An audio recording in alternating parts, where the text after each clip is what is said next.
கிறிஸ்துவுக்குள் பிரியமானவர்களே, கர்த்தரும் இரட்சகருமாய் இயேசு கிறிஸ்துவின் ஈடினிய நாமத்தினாலே உங்கள் யாவருக்கும் என் அன்பின் வாழ்த்துக்களை தெரிவித்துக் கொள்கிறேன். தேவனருளி அப்பம் பிரேயர் மினிஸ்ட்ரி சேனல் மூலியமாக உங்களோடு சந்திப்பதில் மிகுந்த மகிழ்ச்சி அடைகிறேன். தினம்தோறும் அதிகாலை வேளையிலே 3 மணிக்கு பரிசுத்த வேதாகமத்திலிருந்து ஒரு பகுதியை நாம் தியானித்து நம்முடைய குடும்ப பாதுகாப்பிற்காக நாம் ஜெபித்து வருகிறோம். அதிகாலை வேளையில் அபிஷேகங்களை பெற்றுக்கொள்ள, தேவனுடைய கிருபை பெற்றுக்கொள்ள தினம்தோறும் அதிகாலை வேளையில் இணைந்திருங்கள். இந்த மாதம் 1ஆம் தேதியிலிருந்து 25ஆம் தேதி வரை கிறிஸ்துவினுடைய பிறப்பை நாம் கொண்டாடி கொண்டிருக்கிறோம். இந்த நாளிலும் நாம் ஒரு பகுதியை தியானிப்போம். 1 கொரிந்தியர் 15ஆம் அதிகாரம் 45 முதல் 47 ஆகிய வசனங்கள். அந்தபடியே முந்தின மனுஷனாகிய ஆதாம் ஜீவாத்துமானவன் என்று எழுதியிருக்கிறது. பிந்தின ஆதாம் உயிர்ப்பிக்கிற ஆவியானவர். ஆகிலும் ஆவிக்குரிய சரீரம் முந்தினதல்ல, ஜென்ம சரீரமே முந்தினது. ஆவிக்குரிய சரீரம் பிந்தினது.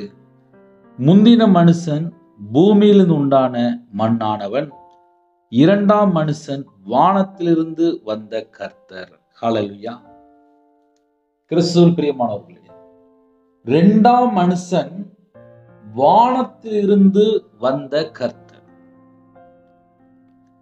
கிறிஸ்துவினுடைய பிறப்பை நாம் கொண்டாடுகிறோம். டிசம்பர் மாதம் 25ஆம் தேதியிலே இயேசு கிறிஸ்து ராஜா இந்த பூமியிலே பிறந்தார். நம்முடைய பாவம், நம்முடைய அக்கிரமம், நம்முடைய தலைமுறை சாபம், நம்முடைய மீறுதல், நம்முடைய துக்கம் எல்லாவற்றும் சிலுவையில் சுமந்தார் என்று அவரை சொந்த இரட்சகராய் ஏற்றுக்கொண்டு அவருக்காக நாம் வாழ்கிறோம். இன்னைக்குள்ள செய்தி என்ன தெரியுமா? பாவம் செய்கிற ஆத்மா சாகும் என்று எழுதப்பட்டிருக்கு. ஒரு மனுஷனுடைய வாழ்க்கையில பாவம் இருக்கும்போது ஆத்மா செத்து போன நிலைமை, பாவத்தின் சம்பளம் மரணம் என்று எழுதப்பட்டிருக்கு. ஒரு மனுஷன் இயேசு கிறிஸ்து ராஜாவை சொந்த இரட்சகராய் ஏற்றுக்கொண்டு அவருக்காக வாழ ஆரம்பிக்கும் போதுதான் அந்த குடும்பத்துக்குள்ளே விடுதலை, சந்தோஷம், ஆசீர்வாதம் சகலமும் உண்டு. கர்த்தருடைய பிள்ளைகள் தான் இணைந்திருக்கிறீங்க. என் வாழ்க்கையில சில சாட்சியில சொல்றேன், அது உங்களுக்கு பிரயோஜனமா இருக்கும். நிறைய குடும்பத்துல இணைந்திருக்கிறீங்க. ஒரு மனுஷனோட வாழ்க்கையிலே விக்கிரத்திலே அப்படி இல்லை பாவத்தில் அடிமையில இருக்கும்போது கண்ணு குருடான நிலைமை, ஆவிக்குரிய வாழ்க்கையில செத்த நிலைமை கூட சொல்லலாம். பாவத்தின் சம்பளம் மரணம் என்று எழுதப்பட்டிருக்கு. பாவம் செய்யும்போது ஆத்துமா செத்து போன நிலைமை. பாவம் செய்யும்போது ஆத்துமா செத்து போன நிலைமை. ஒரு ஆத்துமா செத்து போன நிலைமையில இருக்கும்போது அவங்களோட வாழ்க்கையில அவங்க என்ன செஞ்சாலும் தெரியாது.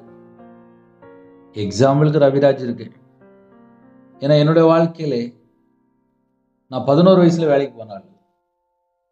சத்தியம்னா என்ன, இயேசு எப்படிப்பட்டவர், கிறிஸ்துடைய பிறப்பு அப்படின்னா கூட அர்த்தம் தெரியாது. இன்னும் கூட கொஞ்சம் ஆழமா சொல்லணும் அப்படின்னா பரிசுத்த ஆவியானவர்னு தெரியாது, பிதாவாகிய தேவன் எப்படிப்பட்டவர் தெரியாது, பரிசுத்த வேதத்தில் உள்ள எழுத்துகள் எனக்கு தெரியாது. ஏன்னா நான் 11 வயசுல வேலைக்கு போனாள். நானோ இஷ்டம் போல பாவத்துல வாழ்ந்துட்டு இருக்க ஒரு சராசரி ஒரு மனுஷன். கடன் வியாபாரத்தில் இருக்கும்போது பல பிரச்சனைக்கு நடுவில் கண்ணீரோடு ஆலயத்தில் போய் பைபிள் எடுத்து வாசிக்க ஆரம்பித்தேன், ஜெபிக்க ஆரம்பித்தேன். நான் இருக்கிற ஊர் திருநெல்வேலி. சிஎஸ்ஹெச்சில் போய் ஜெபிக்க ஆரம்பித்தேன். இன்னும் பக்கத்தில் ஆவிக்குரிய சர்ச்சுக்கு போய் ஜெபிக்க ஆரம்பித்தேன். 4 மாடிக்கு போய் ஜெபிக்க ஆரம்பித்தேன். எங்கெல்லாம் கூட்டம் இருக்கோ எல்லா இடத்துக்கும் போக ஆரம்பித்தேன். எனக்கு மாந்திரியம் பண்ணியிருந்தாங்க. நான் விக்கிரத்துக்கு பணம் கொடுத்துருந்தேன். மனுஷனை நம்பி பாவத்திலே வாழ்ந்துட்டு இருக்கேன். என்னோட வாழ்க்கையில எனக்கு என்ன நடக்கு எனக்கு தெரியாது. என் வாழ்க்கையில எனக்கு என்ன பிரச்சனை எனக்கு தெரியாது. ஆனா நான் தான் விக்கிரத்துக்கு பணம் கொடுத்துருக்கேன், நான் தான் மாந்திரியத்துக்கு பணம் கொடுத்துருக்கேன். என் கூட ஒரு மனுஷன் இருந்தான். அந்த மனுஷன் நோக்கு வர்மன்னு சொல்லி ஒன்று படிச்சிருந்தான். மாந்திரியத்துக்கு படிச்சிருக்காங்க. அந்த மனுஷன் கூட பழகும்போது என்னோட வாழ்க்கையிலே நான் மனுஷனாலே பல காரியத்திலே நஷ்டப்பட்டிருக்கேன். மாந்திரியத்திலே கட்டப்பட்ட நிலைமை. விக்கிரத்துக்கு அடிமையா இருந்த ஒரு வாழ்க்கை. இப்படிலாம் இருக்கும்போது கையில பைபிள் எடுத்து வாசிக்க ஆரம்பிக்கிறேன். கையில பைபிள் எடுத்து வாசிக்கும்போது எனக்கும் புரியாது. ஆல்ரெடியே நான் 11 வயசுல வேலைக்கு போன ஆளு. கையில பைபிள் எடுத்து வாசிக்கும்போது எழுத்து கூட்டி தான் வாசிக்க ஆரம்பிச்சேன். அப்படிதான் வாசிக்க ஆரம்பிச்சேன். அப்படி வாசிக்கும்போது ஒவ்வொரு எழுத்தா கூட்டி கூட்டி வாசிப்பேன். பல மணி நேரம் உட்காந்து வாசிப்பேன். வாசித்தா புரியாது. ஆனால் கர்த்தருடைய கிருபையினாலே என்னோட வாழ்க்கையிலே நான் கர்த்தரை விட்டு என்னென்ன காரியத்துல தள்ளி போனனோ அந்த எல்லா பாவத்தையும், அக்கிரமத்தையும், மீறுதல், குறைகள், குற்றங்கள், கர்த்தரை விட்டு தள்ளி போய் நான் எப்படி துன்மார்க்கனா வாழ்றனோ அது எல்லாமே தேவனுடைய சமூகத்திலே கண்ணீரோடு ஜெபிக்க ஆரம்பிச்சேன். இதை ஏன் காலையில சொல்றேன் அப்படின்னா, ஒரு மனுஷன் எப்படி ரட்சிக்கப்படுறான், எப்படி ஆவியில ஜெனிபிக்கப்படுறான், பிந்தின ஆதாம் உயிர்ப்பிக்கிற ஆவியானவர் என்று எழுதப்பட்டிருக்கு. அந்த வேர்டை நீங்க நல்லா நோட் பண்ணணும். பிந்தின ஆதாம் உயிர்ப்பிக்கிற ஆவியானவர் அப்படின்னா என்ன? அதுக்கு தான் நான் எக்ஸாம்பிள் சொன்னேன். என்னை பத்தி நான் சொல்றேன், ஈஸியா புரியும் அப்படின்னு. ஏன்னா என் வாழ்க்கையில் உள்ள காரியத்தை நான் சொல்றேன். பாவம் செய்கிற ஆத்மா சாகும். என் வாழ்க்கையில ரட்சிக்கப்பட்ட அனுபவம் எனக்கு இல்லை. ஆனா சின்ன வயசுல நான் சர்ச்சுக்கு போனேன். நான் ஞானஸ்நானம் எடுத்த பையன்தான். சர்ச்சில் போய் நற்கன் எடுக்கிற பையன்தான். வாரம் ஞாயிற்றுக்கிழமை சர்ச்சுக்கு போற பையன்தான். ஆனாலும் ரட்சிக்கப்பட்ட அனுபவம் எனக்கு இல்லை. மனமாற்றம் எனக்கு இல்லை. நானோ பாவத்துல வாழ்ந்துட்டு இருக்கேன். எல்லாரை போல நானும் வீட்டுல போய் நல்ல படம் பார்ப்பேன், நாடகம் பார்ப்பேன். நானும் கையில செல்போன் எடுத்து கேம்லாம் விளாண்டுட்டு இருப்பேன். என் வாழ்க்கையில எல்லா மிஸ்டேக்கும் இருந்துச்சு. சராசரி மனுஷன், அவ்வளவுதான். ஆனால் என்னைக்கு என் வாழ்க்கையிலே பல பிரச்சனைக்கு நடுவுல தேவனுடைய பாதப்படியில காத்திருந்து தேவனை தேட ஆரம்பித்தனோ அந்த நாட்கள் தான் ஒரு விசேஷமான நாட்கள்னு சொல்ல முடியும். ஏன்னா தேவனுடைய சமூகத்துல போய் ஒரு மனுஷன் காத்திருக்கணும் அப்படின்னா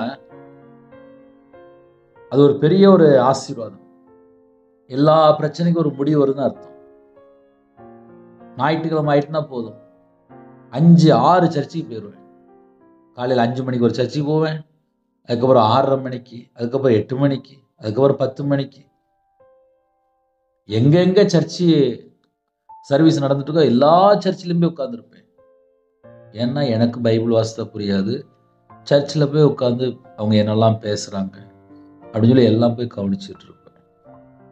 கர்த்தருடைய கிருபையினாலே கர்த்தர் தொட்டார். அதுக்கப்புறம் என்னுடைய வாழ்க்கையில எல்லாமே ஒரு மாற்றம். ஆனாலும் கையில பைபிள் எடுத்து வாசிக்கும்போது ஏகப்பட்ட மிஸ்டேக் என் வாழ்க்கையில் இருந்துச்சு. பரிசுத்த ஆவியானவர் அழகா ஒவ்வொன்றா சொல்லிக் கொடுப்பார். அப்படிதான் மனம் திரும்ப ஆரம்பித்தேன். முடிவு வரையும் நிலை நிற்பவனே ரட்சிக்கப்படுவார் என்று எழுதப்பட்டிருக்கு. நம்ம ரட்சிக்கப்பட்டுட்டோம் அப்படின்னு சொல்றோம். ஆனா அடுத்த நாள் எந்த பாவத்துல விழுறோம், எந்த அடிமையில இருக்கிறோம். சில குடும்பத்துல ஜென்ம சுபாவம் மறுபடியும் வந்துருது, மாம்ச கிரியை மறுபடியும் வந்துருது, மறுபடியும் ஏதோ ஒரு பாவத்துக்குள்ள அடிமையில போய் சிக்கி கொள்றாங்க. இதை ஏன் காலையில் இன்னைக்கு ஒரு ஆழமான கருத்து சொல்லிட்டு இருக்கேன், ஆழமான கருத்து பேசிட்டு இருக்கேன் அப்படின்னா, கிறிஸ்துவனுடைய பிறப்பை நாம் கொண்டாடும் போது நம்ம இதயத்துக்குள்ள இயேசு கிறிஸ்து இருக்கும். அதே நேரத்துல கர்த்தரை விட்டு தள்ளி போன என்னென்ன காரியம் இருக்கு இந்த நிமிஷம் வரைய, அதை நம்ம தான் யோசித்து பார்க்கணும். என் வாழ்க்கையில யோசித்து பார்க்கும்போது ஏகப்பட்ட மிஸ்டேக் இருந்துச்சு.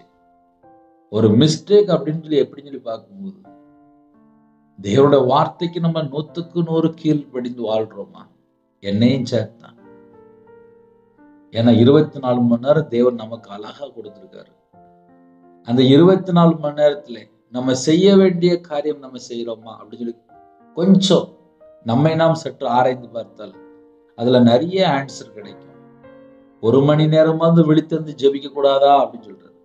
சோதனைக்காரன் வாரான் அப்படிங்கிற 1 மணி நேரம் நம்ம ஜெபிக்கல அப்படின்னா அன்னைக்கு தேதியில ஒரு சோதனைக்காரன் வந்துருவான். நிறைய குடும்பத்துல என்ன பிரச்சனை என்ன பிரச்சனை என்ன பிரச்சனை சொல்லி யோசிக்கிறாங்க. பாவம் செய்கிற ஆத்துமா சாகும் என்று எழுதப்பட்டிருக்கு. கர்த்தருடைய வேதத்தில் இரவும் பகலும் பிரியமா இருந்து அவருடைய வேதத்தில் பிரியமா இருந்து தியானிக்கிற மனுஷன் பாக்கியவான். இரவும் பகலும் அவருடைய வேதத்துல நம்ம பிரியமா இருக்கிறோமா? நம்ம நார்மலா யோசித்து பார்ப்போமே. நாளைக்கு காலையில் ஆட்டோமேட்டிக்கா நீங்க எல்லாரும் சர்ச்சுக்கு போயிருவீங்க. ஒரே கையில செல்போன் எடுத்து உடனே வாட்ஸ்அப் ஸ்டேட்டஸ், அப்புறம் அப்படியே எல்லாருக்கும் ஷேர் பண்ணிட்டே இருப்பீங்க. இதெல்லாம் கரெக்டா போயிட்டு இருக்கும். என் இதயத்துக்குள்ள இயேசு இருக்கும்போது தான் எனக்கு சமாதானம். என் இதயத்துக்குள்ள இயேசு கிறிஸ்து வந்தாதான் மனமாற்றம், அதுக்கப்புறம் விடுதலை, ஆசீர்வாதம், சந்தோஷம், சமாதானம் எல்லாம். ஒரு குற்ற மனசாட்சி, கர்த்தரை விட்டு தள்ளி போற ஏதாவது ஒரு காரியம், இது ஏதாவது நம்ம இதயத்துல இருக்கும்போது நம்ம முழுசா எப்படி நம்ம தேவனை ஆராதிக்க முடியும்? பாவம் செய்கிற ஆத்துமா சாகும் என்று எழுதப்பட்டிருக்கு. பாவத்தின் சம்பளம் மரணம் என்று எழுதப்பட்டிருக்கு. ஒரு குடும்பத்திலே தேவனை தேட வேண்டும் என்றால் அவங்க இருதயத்தை முதல்ல சரி செய்து கொள்ள வேண்டும். என் வாழ்க்கையில என் இதயத்தை நான் முதல்ல சரி செய்யணும். அவருடைய சமூகத்துல நான் காத்திருக்கணும். அப்படின்னா என் வாழ்க்கையில நான் கர்த்தரை விட்டு எங்கெல்லாம் நான் தள்ளி போனேன் அப்படின்னு சொல்லி முதல்ல நான் என்னை செக் பண்ணி பார்க்கணும். நாளை காலையில் ஆட்டோமேட்டிக்கா கிறிஸ்துமஸ் எல்லாரும் சர்ச்சுக்கு போயிருவீங்க. நாளை காலையில் செய்தி கேட்க நேரம் இருக்காது. ஏன்னா சர்ச்சில் போயிட்டு அதுக்கப்புறம் ஃபேமிலி, அதுக்கப்புறம் எல்லாத்தையும் பேசணும், நேரம் கரெக்டா இருக்கும். இன்னைக்கு காலையில நம்ம என்ன தரமா யோசித்து பார்க்கலாம். பாவம் செய்யற ஆத்மா சாகும். ஒரு மனுஷன் பாவத்துல வாழ்றான் அப்படின்னா அந்த ஆத்மா செத்து போன நிலைமையில இருக்கும். ஏன் ஆத்மாலாம் செத்து போன நிலைமையில இருந்துச்சு? நான் வேணா உண்மையா வேணா சொல்றேன். ஒரு மனுஷன் பாவத்துல வாழும்போது அந்த இருதயம் செத்து போன நிலைமை, ஆத்மா செத்து போன நிலைமை. ஆத்மா செத்து போன நிலைமையில இருக்கும்போது அவங்களுக்கு என்ன நடக்கு ஒண்ணுமே புரியாது. எக்ஸாம்பிளுக்கு நான் சொல்றேனே, மாம்சத்தின் கிரியை ஒரு 17 கிரியை இருக்கு. அந்த 17 கிரியையில எது ஒண்ணு அட்டாக் பண்ணாலும் சரி, அவனோட வாழ்க்கையை ஆட்டோமேட்டிக்கா ஏதாவது ஒரு காரியத்துல விழுந்து போயிடுவாங்க. அந்த 17 காரியம் என்னன்னு சொல்லி பார்க்கும்போது முதல்ல விபச்சாரம் வந்துட்டு. அப்ப மாம்சத்தினுடைய கிரியையில ஒரு மனுஷன் எதுல அடிமையில சிக்கி கொள்றான் அப்படின்னு சொல்லி பார்க்கும்போது விபச்சாரத்துல போய் சிக்கி கொள்றான். அப்படி இல்லைன்னா வேசித்தனத்துல போய் சிக்கி கொள்றான். அதுவும் இல்லை அப்படின்னா அசுத்தத்துல போய் சிக்கி கொள்றான். தெரியும் இது பார்க்க கூடாது, இது தப்பு, இங்க நிக்க கூடாது, இந்த மனுஷன்கிட்ட பேசக்கூடாது, இந்த வீட்டுக்கு போகக்கூடாது, இந்த ஊருக்கு போகக்கூடாதுன்னு சொல்லி எல்லாம் தெரியும். ஆனால் ஃப்ரெண்டோட அங்க போயிடுவாங்க. சில குடும்பத்துல ஃப்ரெண்டு சொல்லிட்டு அதுக்கப்புறம் வாழ்க்கையில பல ஆபத்துக்குள்ள போயிடுவாங்க. ஒரு குடும்பத்துல எங்க போய் மாட்டிக்கிடுறாங்க அப்படின்னு சொல்லி பார்க்கும்போது இந்த மாம்சத்தின் கிரியை தான் நிறைய குடும்பத்திலே அட்டாக் பண்ணிட்டு. வேசித்தனம், அசுத்தம், காம விகாரம், அதுக்கப்புறம் விக்கிரகாராதனை சொல்லி போட்டிருக்கு. கர்த்தரை தொழுது கொள்ள வேண்டிய நேரத்துல அதை விட்டுட்டு வேற எதை போய் நம்ம செஞ்சாலும், அதாவது நம்ம இருதயத்துக்குள்ளே முதலாவது தேவனுடைய ராஜ்யத்தையும் அவருடைய நீதியும் தேடுங்கள் என்று சொன்னார். முதல்ல எல்லாத்துலயும் ஃபர்ஸ்ட் நம்ம தேவனுக்கு நம்ம முதல்ல இடம் கொடுக்கிறோமா அப்படின்னு சொல்லி யோசித்து பார்த்தால் நிறையவருடைய வாழ்க்கையிலே கேள்விக்குரியதா இருக்கும். ஏன்னா தூங்கி எந்திரிச்ச உடனே செல்போன் தான் கையில் எடுப்பாங்க. தூங்கி எந்திரிச்ச உடனே பல்லு தேய்ச்சி முழங்கால நின்று ஜெபம் பண்ணா அது தனி ஆசீர்வாதம். முதலாவது தேவனுடைய ராஜ்யத்தையும் அவருடைய நீதியும் தேடுங்கள். நைட்டு சீக்கிரமா படுத்தாதான் காலையில் சீக்கிரமா எந்திரிக்க முடியும். நிறைய குடும்பத்துல என்ன நடக்கு அப்படின்னா செல்போன்ல மூழ்கி அதுக்கப்புறம் அவங்க வேற உலகத்துல வாழ்ந்துட்டு இருப்பாங்க. கற்பனையில வேற உலகத்துல அவங்க வாழ்ந்துட்டு இருப்பாங்க. அவங்களும் செல்போனும். நான் சொல்றது உண்மையா பொய்யா நீங்களே சொல்லுங்க. நிறைய குடும்பத்துல செல்போன்ல வாழ்ந்துட்டு இருக்கிறாங்க, தனிமையில வாழ்ந்துட்டு இருக்காங்க. நம்ம நேரத்தை ஃபுல்லா பிசாசு திருடிடுது. பாவம் செய்யற ஆத்மா சாகும் என்று எழுதப்பட்டிருக்கு. எத்தனை குடும்பத்துல பாவத்துல செத்து போய் கிடக்காங்க தெரியுமா? அவங்க ஆத்மால செத்து போன நிலைமையில இருக்கு. நான் சொல்றது உண்மையா பொய்யா? ஏன்னா என் வாழ்க்கையில் நான்லாம் பாவத்தில் இருந்திருக்கேன்ப்பா. அப்படியாவது சொல்றேன்.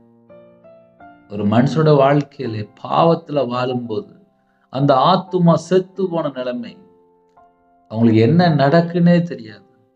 ஆனால் ஒரு மனுஷன் இயேசு ராஜாவை சொந்த இரட்சகரா ஏற்றுக்கொண்டு மனம் திரும்பும் போதுதான் தேவனுடைய ராஜ்யம் சமீபமாக இருக்கிறது என்று எழுதப்பட்டு, மனம் திரும்பி பாவ மன்னிப்பை பெற்றுக்கொள்ளும் போதுதான் ஆத்துமா உயிரடைகிறது. பாவத்தின் சம்பளம் மரணம். என் வாழ்க்கையிலலாம் கர்த்தரை விட்டு தள்ளி போய் வாழ்ந்த வாழ்க்கை தான் அதிகம். சில குடும்பத்துல நினைப்பாங்க, பாஸ்டர் உள்ளதான்ப்பா சொல்றேன், நான் 2016 தான் முழு நேர ஊழியத்துக்கு வந்தேன். 24 மணி நேரம் வாழ்க்கை எப்படி இருக்கு? பரலோகத்துல தேவன் என் இதயத்தை பார்த்துட்டு இருப்பாரு.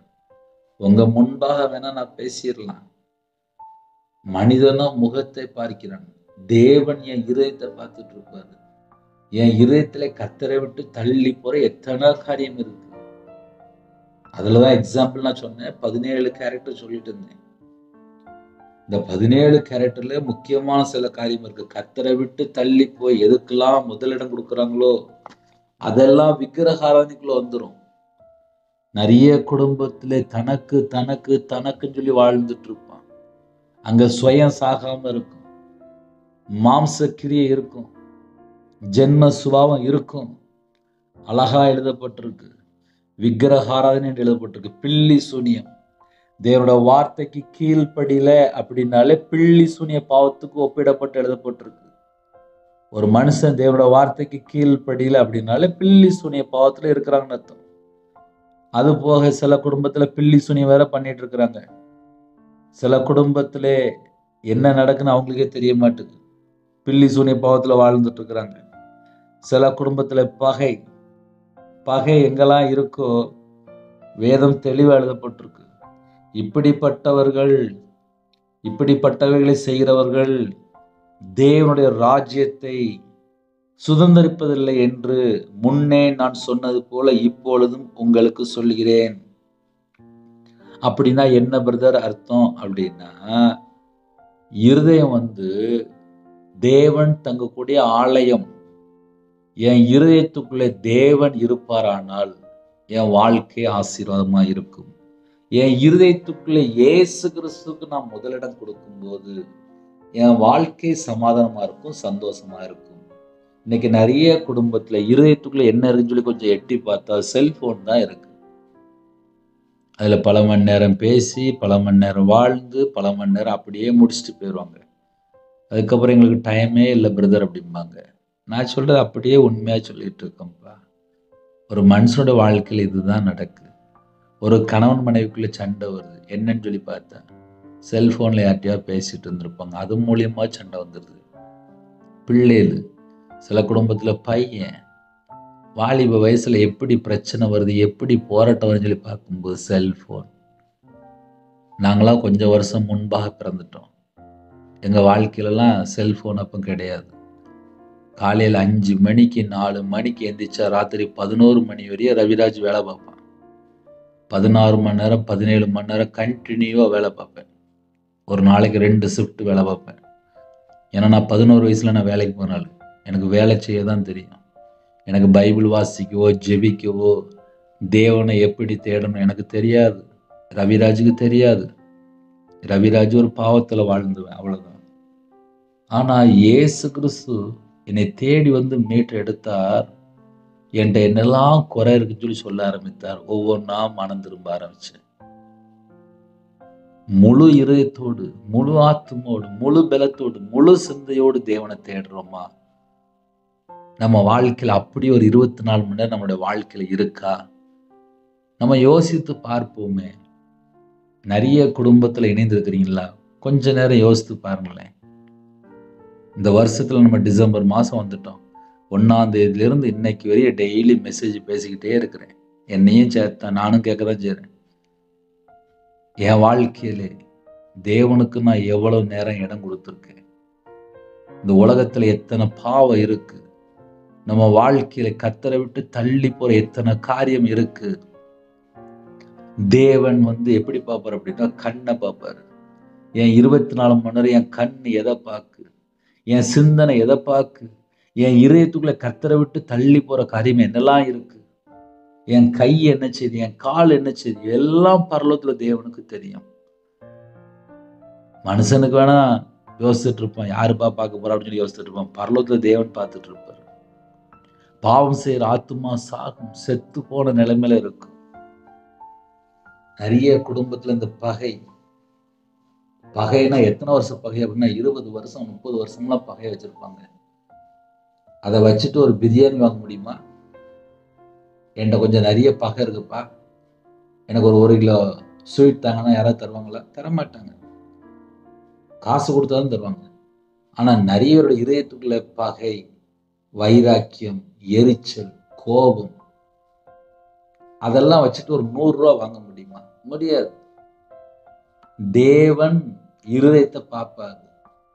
இன்னைக்கு நிறைய பேருடைய இதயத்துக்குள்ள என்ன இருக்கு அப்படின்னா, பகை இருக்கு, எரிச்சல் இருக்கு, கோபம் இருக்கு, மன்னிக்க முடியல, வைராக்கியம் இருக்கு, கசப்பு இருக்கு, பெருமை இருக்கு, பொறாமை இருக்கு. நான் சொல்றது ஆமாவா இல்லையா? நீங்களே யோசித்து பாருங்க. எத்தனை குடும்பத்துல இணைந்திருக்கிறீங்க? நம்ம வாழ்க்கையில கர்த்தரை விட்டு தள்ளி போற எத்தனை காரியம் இருக்கு? நான் சொல்றது உண்மையா பொய்யா? நிறைய குடும்பத்திலே கர்த்தரை விட்டு தள்ளி போய் வாழ்ந்துட்டு இருக்காங்க, அவங்களுக்கே தெரிய மாட்டேங்குது. பகைகள், விரோதங்கள், வைராக்கியங்கள், கோபங்கள், சண்டைகள், பிரிவினைகள், மார்க்க பேதங்கள், பொறாமைகள், கொலைகள், வெறிகள், களியாட்டுகள். அதுல கடைசியில ஒண்ணு களியாட்டுகள் என்று எழுதப்பட்டிருக்கு. எத்தனை வீட்டுல பிள்ளைகள் கேம்ல அடிமையா இருக்காங்க தெரியுமா? 8 மணி நேரம் 10 மணி நேரம் ஒரே கேம் தான். காலையில தூங்கி எந்திரிச்சுல இருந்து ராத்திரி வரைய பிள்ளைகள் கையில செல்போனை கொடுத்துட்டு அம்மா ஒரே சமையல்ல அப்படியே சமையல் பண்ணிக்கிட்டே இருப்பாங்க. ஏன்னா என் பிள்ளைக்கு சாப்பாடு செய்யறேன் அப்படிம்பாங்க. பிள்ளை பார்த்தா செல்போன்ல 8 மணி நேரம் 10 மணி நேரம் விளையாண்டுக்கும் கேட்கவே மாட்டாங்க. களியாட்டுகள் என்று எழுதப்பட்டிருக்கு. இப்படிப்பட்டவர்கள் தேவனுடைய ராஜ்யத்தை சுதந்திரிப்பதில்லை, பரலோகத்துக்குள்ள போக முடியாது. ஒரு மனுஷன் பரலோகத்துக்குள்ள போகணும் அப்படின்னா அந்த 17 கேரட் உள்ள வருதான்னு சொல்லி செக் பண்ணி பார்க்கணும். காலையில தூங்கி எந்திரிச்ச உடனே எல்லாம் செக் பண்ணி பார்க்குறோம்.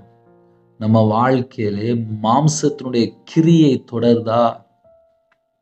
ரட்சிக்கப்பட்டதுக்கு அப்புறம் கூட சில குடும்பத்துல கோபம் வந்துருது, பகை வந்துருது, எரிச்சல் வந்துருது, வைராக்கியம் வந்துருது. சில குடும்பத்துல வேசித்தனத்துல போய் சிக்கி கொள்றாங்க, சில குடும்பத்துல அசுத்தத்துல போய் சிக்கி கொள்றாங்க, எங்கேயோ ஒரு இடத்துல போய் சிக்கி கொள்றாங்க. இதெல்லாம் மாம்ச கிரியை தான். பாவம் செய்யற ஆத்துமா சாகும் அப்படின்னா என்ன அர்த்தம் அப்படின்னா, இவ்வளவு கேரக்டர் உள்ள வந்துட்டு போயிட்டு இருக்கும். இதுல எங்கேயாவது ஒரு இடத்துல ஒரு மனுஷன் சிக்கி கொள்வான். அந்தரங்க பாவம் என்று எழுதப்பட்டிருக்கு. அப்போ ஒரு மனுஷன் 24 மணி நேரம் வாழ்க்கையில இதெல்லாம் செக் பண்ணி பார்த்தாதான் நம்ம இருதயம் என்ன பொசிஷன்ல இருக்கு, நம்ம இருதயம் தேவனை தேடிட்டு இருக்கா, இல்ல உலகத்துல உள்ள அசுத்தமான காரியத்தை போய் தேடிட்டு இருக்கா, அருவருப்பான காரியத்தை போய் தேடிட்டு இருக்கா, தீட்டான காரியத்தை போய் தேடிட்டு இருக்கா. இப்படிலாம் நம்ம செக் பண்ணி பார்க்கணும். ஒரு கடையில போய் ஒரு பொருள் வாங்குறாங்க அப்படின்னா முதல்ல போய் செக் பண்ணி பார்க்குறாங்க. அது காரா இருக்கலாம், ஒரு வண்டியா இருக்கலாம், 1/2 லிட்டர் பாலா இருக்கலாம், எந்த ஒரு பொருளா இருந்தாலும் அழகா கேட்குறாங்க, இது இன்னைக்கு உள்ளதா, எல்லாம் கேட்டுதான் வாங்குறாங்க. பரலோகத்துல தேவன் நம்மளை மீட்டெடுக்கணும் அப்படின்னா தம்முடைய சொந்த குமாரனை நமக்காக தந்திருக்கிறார். இன்று எத்தனையோ குடும்பத்துல இணைந்திருக்கிறீங்க. முதல் பாயிண்ட் என்ன அப்படின்னா, முந்தின மனுஷன் ஆதாம் என்று எழுதப்பட்டிருக்கு. 2வது, பிந்தின ஆதாம் உயிர்ப்பிக்கிற ஆவியானவர் என்று எழுதப்பட்டிருக்கு. ஆனா முதல்ல பார்க்கும்போது முந்தின மனுஷன் ஆதாம் ஜீவாத்துமானவன் என்று எழுதப்பட்டிருக்கு. ஜீவ சுவாசத்தை ஊதினார். ஆதியாகமம் 2ஆம் அதிகாரத்துல வாசம் நம்ம கண்டுபிடிக்க முடியும். ஆனா பிந்தின ஆதாம் எப்படின்னு சொல்லி பார்க்கும்போது உயிர்ப்பிக்கிற ஆவியானவர். என் ஆத்துமா செத்து போன நிலைமையில இருக்குல்ல, அந்த ஆத்துமா உயிர்ப்பிக்கிற ஆவியானவர். பிந்தின ஆதாம் இயேசு கிறிஸ்து எப்படிப்பட்டவர் அப்படின்னா, என் இருதயம் செத்து போன நிலைமையில இருக்கு, அதை உயிர்ப்பிக்கிற ஆவியானவர் என்று எழுதப்பட்டிருக்கு.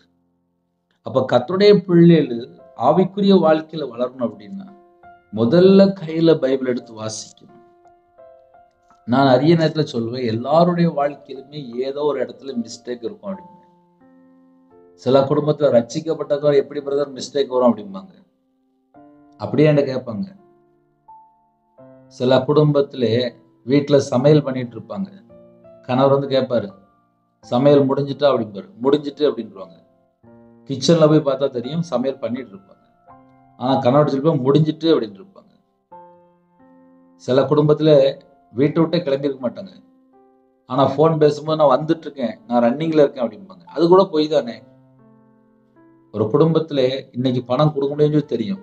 ஆனா போன மாசமே போய் சொல்லிடுவாங்க, நான் அடுத்த மாசம் நான் கண்டிப்பா தந்துடுவேன். அது எவ்வளவு பெரிய பொய். வாயை திறந்தாலே பொய். ரவிராஜனுடைய வாழ்க்கையில வியாபாரத்துல இருக்கும்போது வாழ்க்கையில எத்தனையோ காரியத்திலே பொய் பேசியே வாழ்ந்துட்டேன். கையில பைபிள் எடுத்து வாசம் தெரியுது.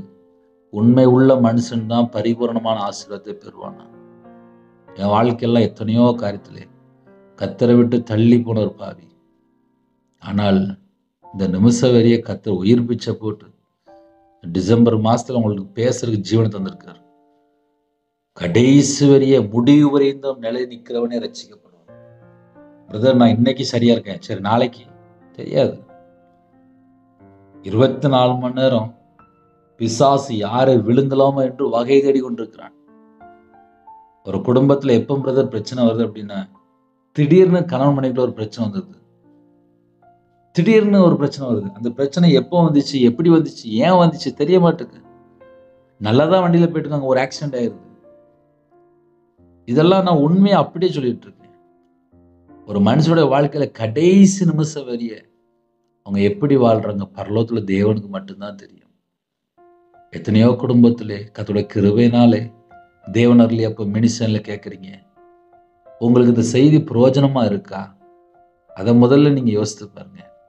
ஏன்னா என்னோட வாழ்க்கையில பழைய வாழ்க்கை எப்படி இருக்கு, புது வாழ்க்கை எப்படி இருக்கு, ரெண்டு காரியத்தை நான் பேசிட்டு இருக்கேன். ஒன் சைட் டீச்சிங் இல்லை, டூ சைட் டீச்சிங். ஏன்னா எத்தனையோ காரியத்துல என் வாழ்க்கையில எப்படிலாம் மிஸ்டேக் இருந்துச்சு அதையும் சேர்த்து சொல்லிட்டு இருக்கேன். பழைய ஏற்பாட்டுல நம்ம பார்க்கும்போது காலேப் யோசுவா என்று எழுதப்பட்டிருக்கு, வேறே ஆவி உடையவர்கள் என்று எழுதப்பட்டிருக்கு. நம்ம நித்திய ஜீவனுக்குள்ள போகணும் அப்படின்னா நமக்குள்ள வேறே ஆவி இருக்கணும், தேவ ஆவியினாலே நிரப்பப்பட்டிருக்கணும். பிந்தின ஆதாம் என்று எழுதப்பட்டிருக்கு, உயிர்ப்பிக்கிற ஆவியானவர் என்று எழுதப்பட்டிருக்கு. அந்த வேடை நீங்க நல்ல நிப்பாட்டி கவனிச்சா புரியும்.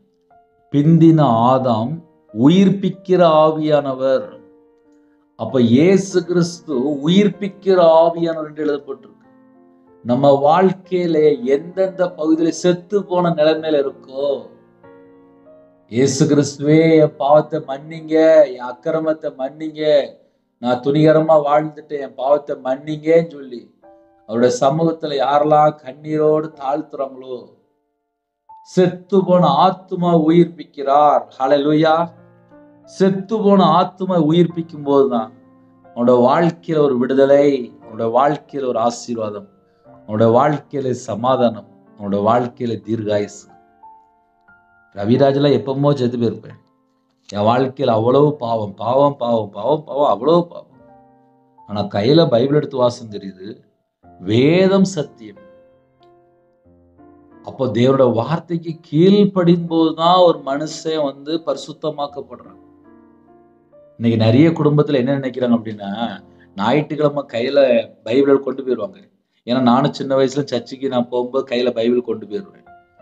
நான் சொல்றது எப்படின்னா, எனக்கு தெரிஞ்ச ஒரு 5-4 வயசுல இருந்து நான் சின்ன வயசுல சர்ச்சுக்கு போயிட்டு தான் இருக்கிறேன். எங்க அம்மா கூட போவேன், ஃபேமிலியா போவோம், கையில பைபிள் எடுத்து போயிடுவேன். ஆனால் 2015 கையில பைபிள் எடுத்து வாசா எல்லாமே எனக்கு புதுசா இருக்கு, வாழ்க்கையே புதுசா இருக்கு. எழுத்து கூட்டி 2015 வாசிக்க ஆரம்பிச்சேன். இப்படிதான் கையில பைபிள் எடுத்து வாசிக்க ஆரம்பிச்சேன். அப்போ நான் சின்ன வயசுல இருந்து நான் 2015 சர்ச்சுக்கு போன வாழ்க்கை என்னாச்சு? அதுல நான் ஞானசனம் எடுத்திருக்கேன், நான் நற்கரன் எடுத்திருக்கேன், சர்ச்சில் ஏதாவது கிஃப்ட் நான் கொடுப்பேன், எல்லா இடத்துலயுமே சர்ச்சுக்குள்ள இருப்பேன். ஆனால் என் வாழ்க்கையில நஷ்டம், பாவத்துல செத்து போன நிலைமையில இருக்கும்போது கையில பைபிள் எடுத்து வாசிக்க ஆரம்பிச்சு. வேத வசனம் சத்தியம். நான் சொல்லிற வசனம் உங்களுக்கு ஆவியாயும் ஜீவனுமாயும் இருக்கிறது என்று வேதம் சொல்கிறது. வசனத்துல ஜீவன் இருக்கு, வசனத்துல ஆவி இருக்கு. வேத வசனத்தை தியானிக்க தியானிக்க தியானிக்க செத்து போன அந்த இருதயம் மறுபடியும் உயிர்ப்பிக்கப்பட்டது. ஹல்லேலூயா. என்னோட வாழ்க்கையிலே நான் எப்படி ரட்சிக்கப்பட்டேன், இந்த நிமிஷம் வரை எப்படி நான் உயிர் வாழ்றேன் அப்படின்னு சொல்லி கொஞ்சம் ஆழமா கையில பைபிள் எடுத்து வாசித்து பார்க்கும்போது, வசனம் வாசிக்கும் போது ஆவியானவர் பேசுவார். என் வாழ்க்கையில என்னெல்லாம் மிஸ்டேக் இருக்கோ அவருடைய சமூகத்துல அர்ப்பணித்து, நான் இன்னும் இந்த காரியத்துல குறையா இருக்கிறேன்ப்பா, என்னை மன்னிச்சிருங்க அப்படின்னு சொல்லி அவருடைய சமூகத்துல அர்ப்பணித்து தாழ்த்தி ஜெபிக்கும் போது உயிர்ப்பிக்கப்படுகிறேன். ஆவியானவர் வரும்போது சகல சத்தியத்துக்குள் வழி நடத்துவார் என்று எழுதப்பட்டிருக்கு. நம்ம வாழ்க்கையில கர்த்தரை விட்டு தள்ளி போறதுக்கு 1000 காரியம் இருக்கு. நிறைய குடும்பத்துல என்ன நினைக்கிறாங்க அப்படின்னா, பிரதர் நான் சரியா இருக்கிறேன் பிரதர், பிரதர் நான் சரியா இருக்கிறேன் பிரதர். வீட்டுக்கு வந்து மருமகள்கிட்ட அன்பு கூற முடியல, வீட்டுல இருக்கிற மாமியார்கிட்ட அன்பு கூற முடியல, சில குடும்பத்துல புருஷனை நேசிக்க முடியல, மனைவியை நேசிக்க முடியல, சில குடும்பத்துல பிள்ளைகள் அம்மா அப்பாட்ட அன்பு கூற மாட்டுக்கு, கீழ்படிய மாட்டுக்கிறாங்க. எத்தனை மிஸ்டேக் இருக்கு தெரியுமா? ஒரு மனுஷனோட வாழ்க்கையில மிஸ்டேக்னு சொல்லி செக் பண்ணி பார்த்தா 1000 காரியம் இருக்கு. நம்ம நினைப்போம் நம்ம கரெக்டா இருக்குன்னு சொல்லி நம்மள வேணா நம்ம நம்மளே திருப்தி பண்ணிக்கலாம், திருப்தி பண்ணிக்கலாம், அவ்வளவுதான். ஆனா கையில பைபிள் எடுத்து வாசம் தெரியுது, எது சத்தியம், நம்ம வாழ்க்கை எப்படி இருக்கு, எனக்கும் தேவனுக்கும் உள்ள ஐக்கியம் எப்படி இருக்கு. காலைவேளை எல்லாரும் கேக்குறீங்களா, உங்களுக்கும் தேவனுக்கும் உள்ள தொடர்பு எப்படி இருக்கு? பாவம் செய்கிற ஆத்துமா சாகும் என்று எழுதப்பட்டிருக்கு, பாவத்தின் சம்பளம் மரணம் என்று எழுதப்பட்டிருக்கு. அதுக்குதான் எக்ஸாம்பிளுக்கு என்னைய சொல்லிக்கிட்டே வந்தேன். ஏன்னா என் வாழ்க்கை பாவத்துல இருக்கும்போது நான் செத்து போன நிலைமையில இருந்தேன். ஆனா கையில பைபிள் எடுத்து வாசித்து பார்த்தா, இவ்வளவு பாவம் பண்ணிருக்கேன், என் பாவத்தை மன்னிங்கப்பா அப்படின்னு. அவர் ரத்தத்தினால கழுவப்பட்டு சுத்திகரிக்கப்பட்ட பின்பாக பரிசுத்தவான் நீதிமான். யாரெல்லாம் இணைந்திருக்கிறீங்களோ, நாளை காலைல கிறிஸ்துமஸுக்கு சர்ச்சை போகணுமா, இன்னைக்கு உங்களுடைய வாழ்க்கையில உங்களுக்கும் தேவனுக்கும் உள்ள தொடர்பு எப்படி இருக்கு, உங்களுக்கும் தேவனுக்கும் உள்ள ஐக்கியம் எப்படி இருக்கு, அதை நம்ம கொஞ்சம் யோசித்து பார்க்கணும். ஏன்னா என் வாழ்க்கையில நான் நிறைய காரியத்தை யோசிக்க ஆரம்பிச்சேன். கையில பைபிள் எடுத்து வாசிக்கும் போது, நான் இன்னும் உமக்கு முன்பாக என்கிட்ட இவ்வளவு மிஸ்டேக் இருக்குல்லப்பா, என்னை மன்னிப்பீங்களாப்பா அப்படின்னு சொல்லி கேட்க ஆரம்பிச்சேன். எனக்கு சில சந்தேகம் வரும்போது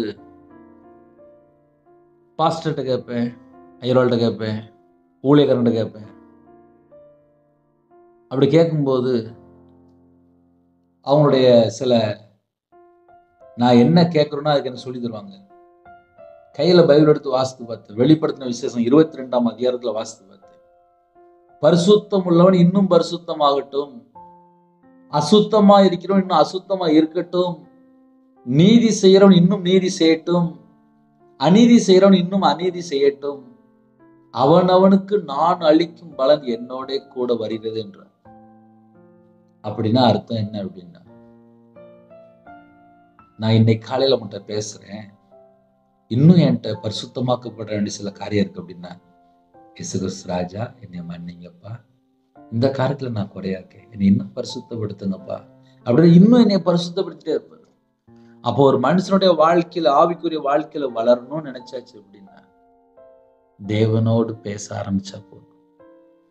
என் பாவத்தை மன்னிங்கப்பா, உங்களை விட்டு நான் தள்ளி போயிட்டேன்ப்பா, அவருடைய சமூகத்துல அர்ப்பணிக்கும் போதுதான் வேத வசனம் அழகா எழுதப்பட்டிருக்கு, பிந்தின ஆதாம் உயிர்ப்பிக்கிற ஆவியானவர். இன்னைக்கு ஏன் கூட கொஞ்ச நேரம் பேசுறேன் அப்படின்னா, உங்க வாழ்க்கையில எல்லா பகுதியிலுமே உயிர்ப்பிக்கப்படணும். அது கண்களா இருக்கலாம், சிந்தனையா இருக்கலாம், இருதயமா இருக்கலாம், இருதயத்தினுடைய நினைவா இருக்கலாம், இல்ல கர்த்தரை விட்டு தள்ளி போற ஏதோ ஒரு காரியம் நம்முடைய வாழ்க்கையில தொடர்ற காரியமா இருக்கலாம். எதுவா இருந்தாலும் சரி, பிந்தின ஆதாம் உயிர்ப்பிக்கிற ஆவியானவர்.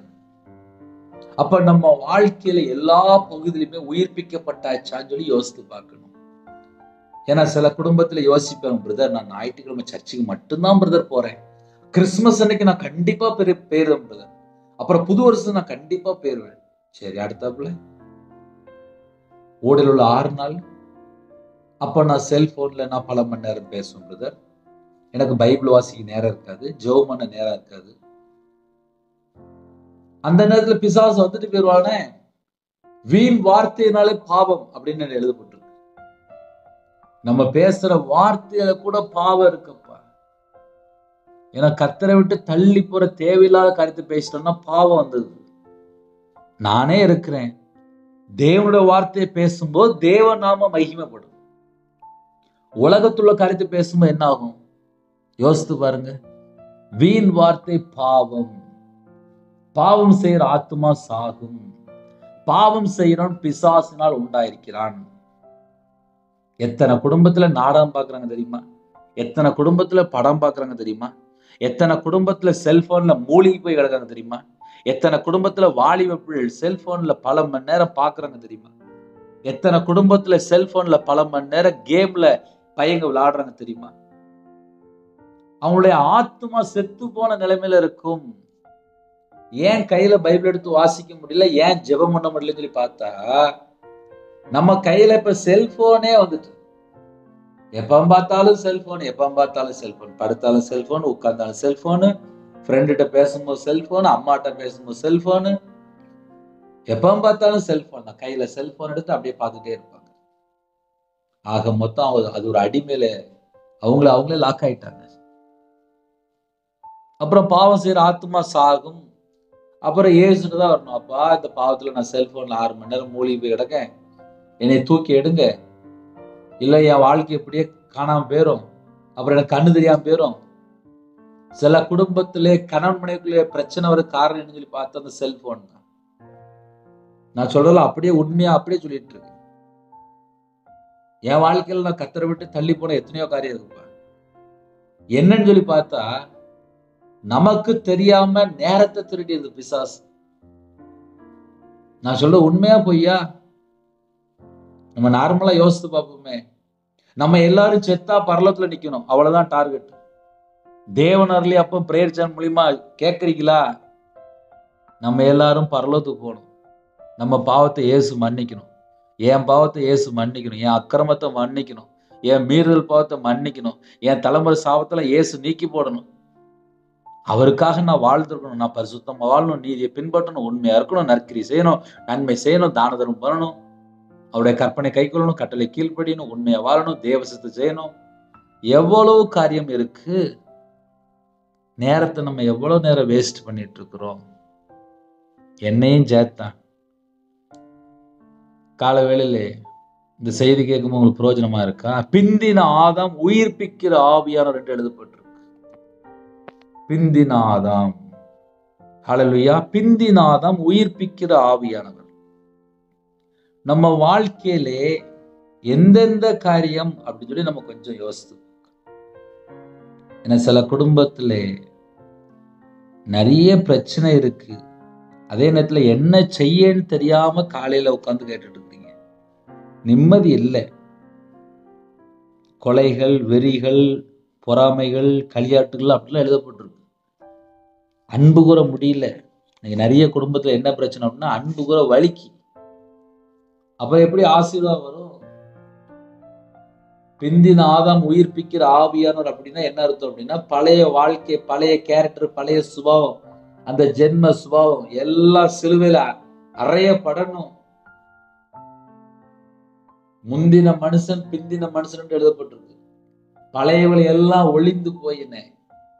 பழைய வாழ்க்கையில ஏதாவது தொடர்தா, ஆத்துமா செத்து போன நிலைமையில இருக்குன்னு அர்த்தம். நிறைய குடும்பத்துல என்ன யோசிக்கிறீங்க அப்படின்னா, ஏகப்பட்ட காரியம் இருக்க பிரதர் அப்படிம்பீங்க. நல்லா பொய் பேசுறது, சண்டை போடுறது, கோவப்படுறது, அப்புறம் பேசாம இருக்கிறது, அப்புறம் வைராக்கியம், அப்புறம் எரிச்சல், அப்புறம் பகை, அப்புறம் விரோதம், அப்புறம் காய் மகாரம், அப்புறம் கசப்பு, கிருபை இழந்து போயிருவீங்க. அவ்வளவுதான், வேற ஒண்ணுமே இல்லை. கிருபை இழந்து போனதுக்கு அப்புறம் இருதயம் ஃபுல்லா குழப்பமா தான் இருக்கும். அப்புறம் நிம்மதியே இருக்காது. ஒரு மனுஷன் தேவனுக்கு பிரியமானபடி வாழ்ந்தால் மட்டும்தான் நிம்மதி, விடுதலை, ஆசீர்வாதம், சந்தோஷம், சமாதானம் எல்லாம். அதனால யாரெல்லாம் இணைந்திருக்கிறீங்களோ உங்க வாழ்க்கை தேவனுக்கு பிரியமானபடி இருக்கா அப்படின்னு சொல்லி நீங்களே செக் பண்ணி பார்த்துக்கோங்க. ஏன்னா என் வாழ்க்கையில நான் நிறைய காரியத்தை சொல்லியே சொல்லியிருக்கேன். இன்னைக்கு ஆகிலும் ஆவிக்குரிய சரீரம் முந்தினதல்ல, ஜென்ம சரீரமே முந்தினது, ஆவிக்குரிய சரீரம் பிந்தினது என்று எழுதப்பட்டிருக்கு. அப்படின்னா என்ன அர்த்தம் அப்படின்னா, நம்ம எல்லாரும் ஆதாம் ஏவாள்ல இருந்து அங்கே இருந்து நம்ம உருவாக்கப்பட்டிருக்கோம். இந்த பூமியில உருவாக்கப்பட்டிருக்கோம். நம்ம எல்லாரும் பரலோகத்துக்கு போய் சேரணும். இப்ப நம்ம எல்லாருமே மாம்சத்துல இருக்கோம். நம்ம எல்லாருமே ஆவியில கன்வெர்ட் ஆகணும். நம்ம இருதயம் ரட்சிக்கப்படணும். எல்லாம் இருக்கு. நம்ம ஆத்மா உயிர்ப்பிக்கப்படணும். இன்னும் கூட கொஞ்சம் ஆழமா சொல்லணும் அப்படின்னா, பிந்தின ஆதாம், அதாவது ஆவிக்குரிய சரீரம் பிந்தினது. அந்த ஆவிக்குரிய சரீரம் நாளுக்கு நாள் வளர்ச்சி அடையணும். கர்த்தருடைய வருகையிலே நம்ம காணப்படணும், நம்ம மறுரூபமாக்கப்படணும். அப்ப என்ன செய்யணும் அப்படின்னா, வேத வசனம் எப்படி எழுதப்பட்டிருக்கோ, நம்ம வாழ்க்கையில என்னெல்லாம் குறையா இருக்கும் அது எல்லாம் அவருடைய சமூகத்துல அர்ப்பணிச்சு, இந்த வசனத்துக்கு நான் இன்னும் கீழ்ப்படியலப்பா, நான் கீழ்ப்படியணும், எனக்கு கிருபை தாங்கப்பா அப்படின்னு சொல்லி நம்ம ஜெபம் பண்ணாலே போதும். பிந்தின ஆதாம் உயிர்ப்பிக்கிற ஆவியானவர். அப்ப நம்ம அவர்கிட்ட தாழ்த்தணும். எப்படி தாழ்த்தணும் அப்படின்னா, அப்பா என்கிட்ட இந்த காரியத்துல நான் இன்னும் சில மிஸ்டேக் இருக்குப்பா, என்கிட்ட சில நேரத்துல கோபம் வந்துருதுப்பா, சில நேரத்துல வைராக்கியம் வந்துருதுப்பா, சில நேரத்துல ஒரு அசுத்தமான எண்ணம் வந்துருதுப்பா, சில நேரத்துல ஒரு இச்சை வந்துருதுப்பா, இதெல்லாம் என்கிட்ட இருக்குப்பா, இதெல்லாம் எடுத்து போட்டுருங்கப்பா அப்படின்னு சொல்லி தாழ்த்தி அர்ப்பணிக்கணும். அப்பந்தான் ஆத்துமா உயிர்ப்பிக்கப்படும். ஆத்துமாவுக்குள்ளே பிசாசு தந்திரமா ஏதாவது விதைச்சு வச்சிருப்பான். ஒரு கோபத்தை விதைச்சு வச்சிருப்பான், ஒரு வைராக்கியத்தை விதைச்சு வச்சிருப்பான், ஒரு எரிச்சலை விதைச்சு வச்சிருப்பான், மன்னிக்க முடியாத சுபாவத்தை விதைச்சு வச்சிருப்பான். இப்ப நிறைய குடும்பத்துல மன்னிக்க முடியல, பகை உள்ள கிடக்கு, வெளியே தெரியாது. இன்னைக்கு காலையில ஒரு முக்கியமான செய்தி, பிந்தின ஆதாம் உயிர்ப்பிக்கிற ஆவியானவர். நம்மளுடைய யூடியூப் சேனல்ல பாக்குற குடும்பத்துக்கு தெரியும். ஏன்னா நிறைய குடும்பத்திலே வருஷ கணக்கா கேட்குறீங்க, இந்த செய்தி நம்ம இது வரைக்கும் பேசினதில்லை. அதனால யாரெல்லாம் இணைந்திருக்கிறீங்களோ, நம்ம வாழ்க்கை கர்த்தருக்கு பிரியமானபடி புது வாழ்க்கையா இருக்கா, இல்லை இன்னும் ஏதாவது நம்மள்கிட்ட குறை இருக்கா, அதை நம்ம தான் செக் பண்ணி பார்க்கணும். ஹல்லேலூயா. சின்ன ஜெபம் தான் பண்ண போறோம். அர்ப்பணிங்க, கேளுங்க. முந்தின மனுஷன் பூமியிலிருந்து உண்டான மண்ணானவன், ஆனா இரண்டாம் மனுஷன் வானத்திலிருந்து வந்த கர்த்தர் என்று எழுதப்பட்டிருக்கு. கர்த்தரை நோக்கி கூப்பிடுவோம், பிந்தின ஆதாமை நோக்கி கூப்பிடுவோம், உயிர்ப்பிக்கிற ஆவியானவரை கூப்பிடுவோம். கண்களை மூடி நாம் ஜெபம் செய்வோம். கிருபை மகிமை இந்த பரிசுத்தமுள்ள நல்ல தகப்பனே, உம்மை நன்றியோடு துதிக்கிறோம், செய்கிறோம்பா. உமக்கு முன்பாக ஒருவனும் நீதிமான் அல்ல. எல்லாரும் பாவம் செய்து ஏகமாய் கெட்டு போனார்கள். கெட்டு போன ஜனங்களை மீட்டெடுக்க தேவன் மாம்சத்தில் வெளிப்பட்டீங்க. எங்களோட அக்கிரமம், எங்களுடைய பாவம், எங்களுடைய மீறுதல் எல்லாவற்றையும் மன்னிக்கிற தேவன்.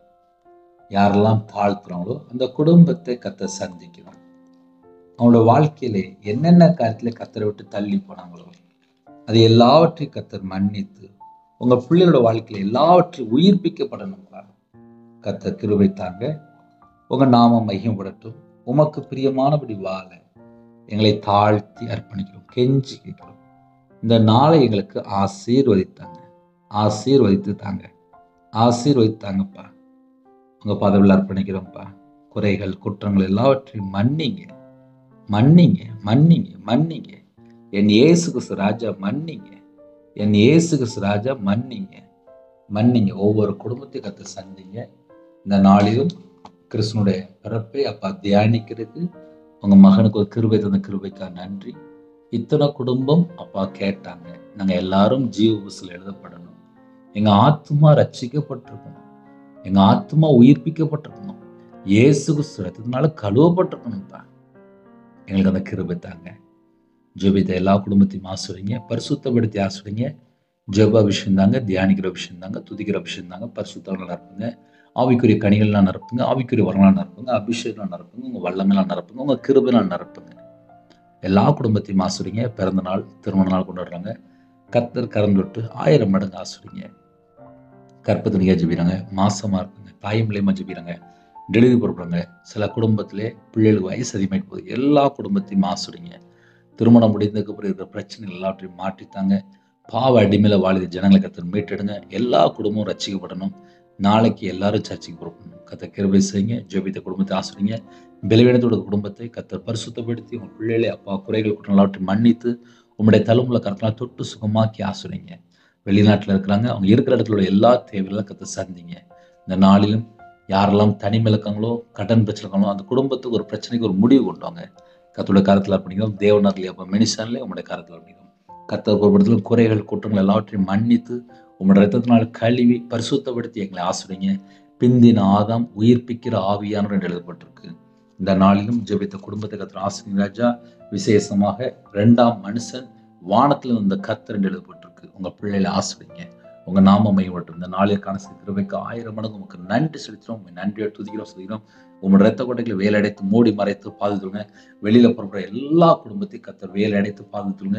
இன்னைக்குள்ள எல்லா கர்த்தரையும் கர்த்தர் கூடுங்க. உங்க நாம மட்டும் மையப்படுத்தும்.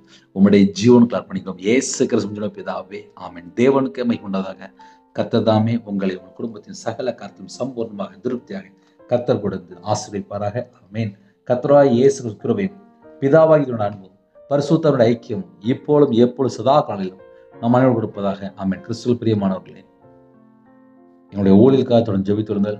அது மாத்திரமல்ல, இரவு நேரத்தில் 8 மணிக்கு ஜெபிக்கிறோம். அதையும் தொடர்ந்து கேளுங்கள். 9363064181 நம்பர் தொடர்ந்தால் நாங்கள் உங்களுக்காக குடும்பத்துக்காக ஜெபிப்போம். நீங்களும் என்னுடைய ஊழியலுக்காக தொடர்ந்து ஜெபிங்கள். கர்த்தர் உங்களையும் உங்கள் குடும்பத்தின் சகல காத்திலும் சம்பூர்ணமாக திருப்தியாக கர்த்தர் கொடுத்து ஆசீர்வதிப்பாராக. ஆமென். God bless you.